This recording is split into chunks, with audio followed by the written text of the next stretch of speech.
श्री राम। जय श्री राम। जय श्री राम। मुझे पढ़ाई में मन नहीं बैठता है। भरता नहीं है कि लगता नहीं है? लगता ही नहीं है। बेटा मन तो अपना भी नहीं लगा। पढ़ाई में मन न लगने के कुछ कारण है आज के जमाने में। पुराने जमाने की छोड़ो, आज के जमाने में सबसे बड़ा कारण है मोबाइल। मोबाइल चलाती हो आप? हाँ, बस बेटा बंद कर दो। कहीं और मन लगाओगे तो पढ़ाई में कहां मन लगेगा? मन तो एक ही है ना, काम दो है। तो इसलिए एक काम करो बेटा, आज से ही मोबाइल बंद कर दो, कल से मन देखो तुम, पढ़ाई में ही लगेगा। इसका उपाय है, सुनो, ये तो मजाक कर रहे थे विनोद में, लेकिन ये भी मजाक नहीं, बहुत सीरियस बात है।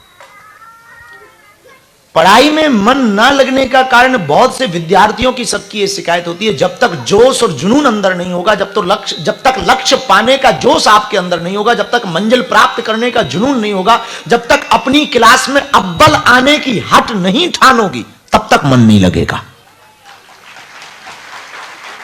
भोजन मीठा तब लगता है जब भूख लगी हो बेटा। भोजन मीठा तब लगता है जब भूख लगी हो। बिस्तर प्यारा तब लगता है जब नींद लगी हो। उसी प्रकार पढ़ाई में मन तब लगता है जब पढ़ाई को महत्व प्राथमिकता से दिया जाएगा। तो आपको जोश और जुनून अंदर प्रकट करना पड़ेगा कि हमको हर हाल में पृथ्वी पलट जाए, मंजिल को पाना है। हर हाल में क्लास में नंबर 1 आना है। हर हाल में इंटेलेक्चुअल बनना है। हर हाल में हमको मंजिल प्राप्त करनी है। कितनी भी बड़ी मुसीबत हो, कितना भी बड़ा मन हो, कितना भी बिगड़ा हुआ मन हो, यदि जोश और जुनून हो जाए अंदर प्रकट आपके, तो मन को लगना ही पड़ता है। मन लगता ही है और मंजिल मिलती ही है। आपने समझी बात को? हाँ, तो आज के बाद में ये हठ बना लो। तुमने कभी नाखून को देखा? नाखून कितनी बार कट जाते हैं फिर भी बढ़ना नहीं छोड़ते। बालों को देखा कभी? बाल कितनी बार भी कट जाए, मुंडा हो जाओ, फिर भी बढ़ना नहीं छोड़ते।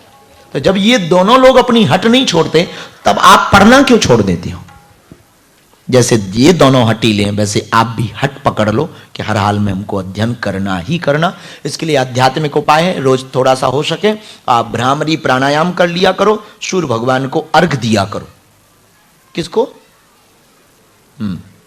भला होगा, पर मोबाइल में मन मत लगाना। जब पढ़ाई कर भी लेते 2 दिन बाद भूल जाते हैं। बहुत लगता है ब्रह्मा जी ने याददाश्त की डिस्क बहुत छोटी रखी। हाँ, वो भी बहुत अच्छा प्रश्न है, उसका भी उत्तर सुनो। याद स्मरण शक्ति कमजोर होने का सबसे बड़ा कारण है स्लीपिंग टाइमिंग गड़बड़, स्क्रीन पर बहुत ज्यादा टाइम बिताना, छोटी छोटी बातों को लेकर बैठ जाना, चलचित्र ज्यादा देखना, कुविचारों को ज्यादा मन में लाना, मेडिटेशन ना करना। इन कारणों से याददाश्त बहुत कमजोर हो जाती है जब हम छोटी छोटी बातों को दिमाग में रखते हैं और छोटी छोटी बातों को बड़ा बना लेते हैं। सर्वोत्तम उपाय है छोटी छोटी बातें, कोई भी ऐसी बातें जो तुमको विचलित कर सकती हैं, उनको इग्नोर करना सीखो। एक। दूसरा, पढ़ने के तरीके को बदलो। याददाश्त में, अच्छा तुमको गाना नहीं भूलते होंगे? माइक से बोलो। नहीं भूलते ना? बस पढ़ाई को भी गाना बनाओ, भूलेगी नहीं। एक व्यक्ति था, लड़का, वो पढ़ता था, उसकी एक आदत थी, वो लेट करके पढ़ता था। स्कूल में गया तो उसे याद नहीं आया, तो मास्टर ने एक जोर का तमाचा मारा तो गिर पड़ा, उसे याद आ गया। तरीके हैं, भगवान करे। स्मरण शक्ति को बढ़ाने के लिए भी एक उपाय है। ये तो बातें हो ही गई। एक ब्राह्मी औषधि आती है जो गुरुकुलों में पहले पिलाई जाती थी, दूध में, गाय के दूध में पिलाई जाती थी। उसका नाम था ब्राह्मी औषधि। अभी भी मिलती है। भारत कभी जाएं, ब्राह्मी औषधि लें, पुख नक्षत्र में कंठ तक जल में बैठ करके उसका सेवन करें, किसी योग्य आचार से परामर्श लेकर के। बहुत अच्छा उसका प्रभाव होगा, हमें भरोसा है। और ये स्मरण शक्ति भी बढ़ेगी। बाकी जो उपाय बताए हैं, मोबाइल मत चलाना।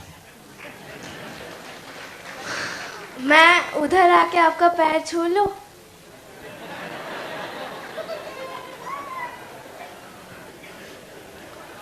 बेटा मस्कट से हमें वापस भी जाना है।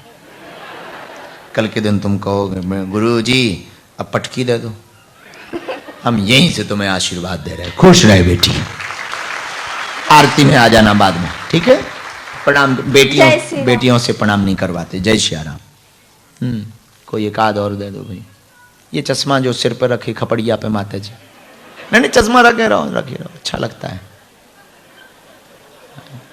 चश्मा लगाइए ना साहब। इसके लिए अवतार पर जाना पड़ेगा, अवतार की कथा पर जाना पड़ेगा। अवतार की कथा में जब महाराज दशरथ ने पुत्र कामेष्ठी यज्ञ करवाया, श्रृंगी ऋषि को बुलाया और यज्ञ हुई, तो यज्ञ में अग्निदेव चरु लेकर के प्रकट भय, खीर का प्रसाद लेकर प्रकट भय। महाराज दशरथ को दिया, तीनों रानियों में बांट दो। जैसे ही बांटने लगे, आधा भाग मां कौशल्या के हाथ में दिया, बचा आधा हिस्सा उसके 2 भाग किए। एक हिस्सा उठाया, कैकेयी के हाथ पर रखा, और जैसे ही पत्तल में कैकेयी के हाथ पर रखा, उसी समय एक गृद्धि जो पूर्व जन्म की श्रापित थी, पितामह ब्रह्मा ने श्राप दिया था, जा तू गृद्धि हो जा। वो रोने लगी, महाराज हमसे अपराध हो गया, हमें क्षमा करो। यदि गृद्धि में जीवन रहेगा तो हमारा अप्सरा में जीवन ठीक नहीं हो पाएगा, और हम गृद्धि बने रहेंगे तो हमारा जीवन किसी काम का नहीं होगा।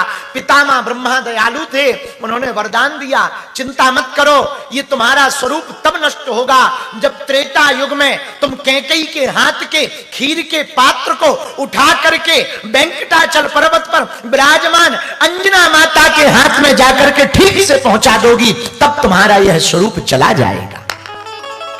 उस श्राप से श्रापित गृद्धि आई, भागी भागी आई, मां कैकेयी के हाथ के ऊपर खीर के पात्र को पकड़ा, वो झपट्टा मारा और वो खीर का पात्र पत्तल लेकर के उड़ गई। जैसे ही उड़ी तो कैकेयी रोने लगी, क्या हुआ? हमारे हिस्से की खीर के पात्र को गृद्धि ले गई है, हमारा तो भाग्य ही खराब है। दशरथ जी ने कहा चिंता मत करो, कौशल्या ने कहा चिंता मत करो। थोड़ा सा भाग कौशल्या मां ने निकाला, थोड़ा दशरथ जी ने निकाला, कैकेयी के हाथ पर पुनः रखा। बचे हुए शेष खीर के भाग के 2 हिस्से किए, एक पुनः कैकेयी के हाथ में रखा, एक कौशल्या के हाथ में रखा। दोनों रानियों ने सुमित्रा को दिया, और वही गृद्धि खीर का पात्र लेकर के दौड़ी दौड़ी वेंकटाचल पर्वत, जहां भगवान वेंकटेश्वर स्वामी विराजमान है, वेंकटाचल पर्वत पर विराजमान मां अंजना माता भगवान सूर्य की तपस्या में संलग्न थी, वह भी श्रापित हैं। भगवान इंद्र के दरबार, महाराज इंद्र के दरबार में श्रापित थी, अप्सरा थी, वो अप्सरा थी। बीच में एक महात्मा से अवरोध हुआ, महात्मा का अपराध हो गया, महात्मा ने श्राप दे दिया, जाओ तुम बानरी हो जाओ, तुम बानरी बन जाओ। रोने लगी वह अप्सरा, महाराज हमको क्षमा करो। अप्सरा का नाम था पुंजकस्थला, पुंजकस्थला नाम की अप्सरा रोने लगी, हमको बानरी बनने का आपने श्राप दे दिया, हमें क्षमा करो, हमसे भूल हो गई। पर महात्मा का तो श्राप भी वरदान होता, गुरु का श्राप भी वरदान होता। महात्मा ने कहा देवी चिंता मत करो, हमने तुम्हें बानरी बनने का श्राप तो दे दिया, लेकिन तुम्हारी कोख से ऐसा सुत होगा जिसका चारों लोगों में परिताप होगा, और तुमको अंजना नाम से जाना जाएगा। आहा, वही वानरी बनकर के पुंजकास्थला नाम की अप्सरा माता अंजना बनी। इनका ब्याह केसरी नाम के बानर से हुआ। बहुत दिनों तक कोई संतान नहीं हुई, तो भगवान शंकर का अनुष्ठान केसरी नाम के बानर ने किया। भगवान भूत भावन प्रकट भये और कहा चिंता मत करो, कालांतर में हमारे ही तेज अंश से प्रकट, हम ही अंश लेकर के तुम्हारे घर पर पुत्र बन करके आएंगे। इधर मां अंजना वेंकटाचल पर्वत के ऊपर सूर्य भगवान को अर्घ्य दे रही थी। भागी भागी वो गृद्धि आई, और गृद्धि ने आकर के जैसे ही अंजना माता को सूर्य का अर्घ्य देते देखा, पवन का झोंका लगा, हवा का झोंका लगा, वह खीर का पात्र गृद्धि के हाथ से छूट गया, माता अंजना के हाथ पर गिर गया। माता अंजना ने सोचा प्रसाद है, किसी का दिया हुआ है, पा लेना चाहिए। उसी प्रसाद को पा लिया।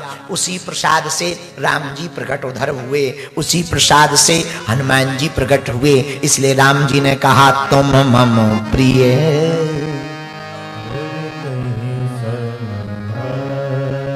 है। जैसे भरत जी प्रिय हैं, क्यों?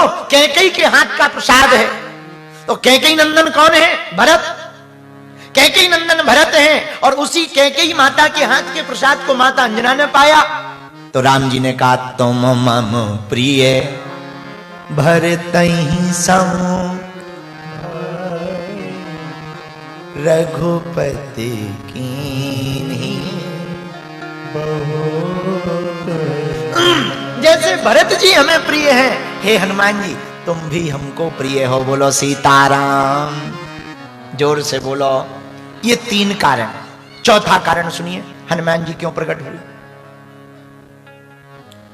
भगवान शंकर ने सोचा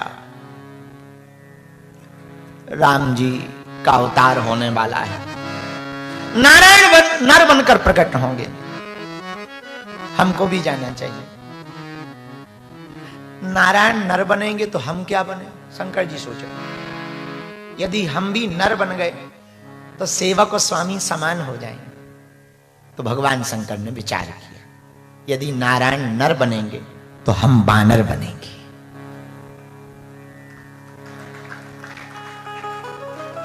शंकर सुमन केसरी हमारे पूज्य पाद गुरुदेव भगवान धर्म चक्रवर्ती पद्म विभूषण रामानंदाचार्य पूज्य जगत गुरु तुलसी पीठाधीश्वर पूज्य राम भद्राचार्य जी ने कहा शंकर स्वयं